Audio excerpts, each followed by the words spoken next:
How much control do you really have? Good morning, everybody, and welcome to the Recovery Classroom. My name is Drew, and I am a recovering alcoholic. First and foremost, I want to thank my friends who came out to Crosstalk meeting last night and hung out with us.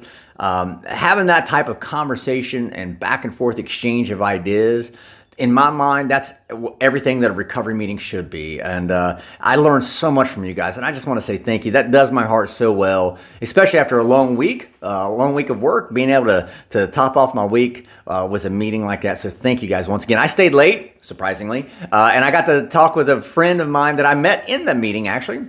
And we talked about a plethora of topics, a range of topics, but we talked about a topic last night that we didn't even bring up in a Crosstalk meeting. It wasn't even really discussed in the Crosstalk meeting. We talked about it afterwards. I even told them, I was like, this is an awesome topic that I'm going to discuss here on the monologue today. And it's a topic of control. Now, if you watched yesterday's monologue, you heard me mention how I wanted to project this image to other people that I had things under control, that I was in charge. And I wouldn't drink in front of them because I didn't want to give them the slightest idea that maybe he doesn't have his drinking under control. Sure, he looks like he's got other shit under control, but maybe his drinking's not under control. I didn't want to do that, so I'd drink in private. I would go in my hotel room or in the bathroom or somewhere and drink and come back out and re-socialize. And over the course of my drinking career, I came to the realization that, or because of me thinking about that control issue, projecting that image of control, I started using it to my wife and my family, telling my kids and my spouse, hey, look, I don't have a drinking problem. I have a management problem. I have a discipline problem. I can control my drinking. Let me show you. Let me prove it to you. You just watch me. I figured out what I did wrong last time, so I can fix it. Let me show you. And time again, bank on it, write it down in a journal or something. I proved myself wrong. Wrong, absolutely wrong, dead wrong. And it was so humiliating and defeating having to wake up and I knew, it's like, that was the hard part, was admitting to myself, damn, this really is an alcohol problem. You can't control this. And not to mention the fact that I had to admit that to my wife and my kids, which it still took a while for me to do that even. And that brings me to the topic to today. How much control do you really have? Are you like me in the sense that I wanted to be able to control my drinking to where I could drink like a normal person? I wanted to be able to pick it up, take a drink, set it down, and walk away and never think about it again, like normal people can. The fact of the matter is this: while that may be what I want, the reality is I can't do that. I spent 35 years drinking and proving that I could not do that.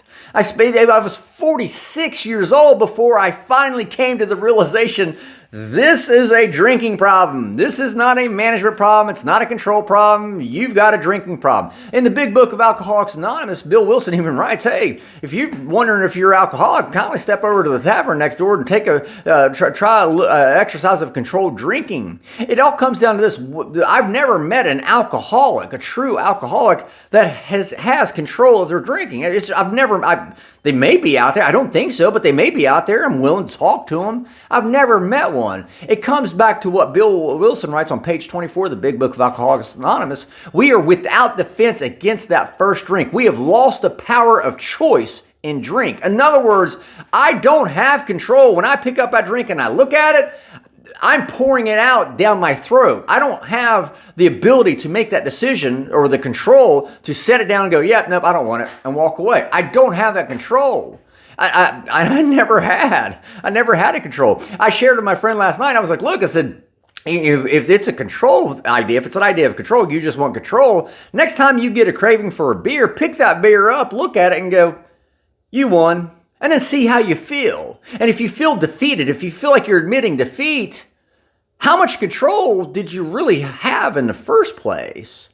And then take it a step further, why is it so easy for us to admit defeat to booze, to beer, to alcohol, but it's incredibly difficult to admit defeat to other people that, hey, we can't control it. Well, how much control do you really have? I could tell you firsthand, right off the bat, I have zero control the second I put a drink of alcohol in me.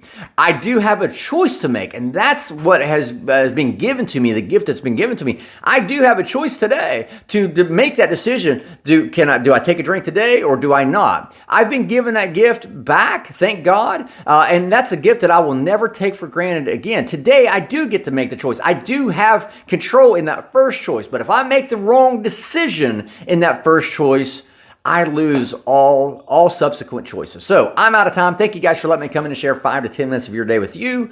You guys absolutely and truly keep me sober, and especially my friends at Crosstalk. Thank you guys once again. We'll be talking again soon. Remember, can't get drunk if you don't take that first drink.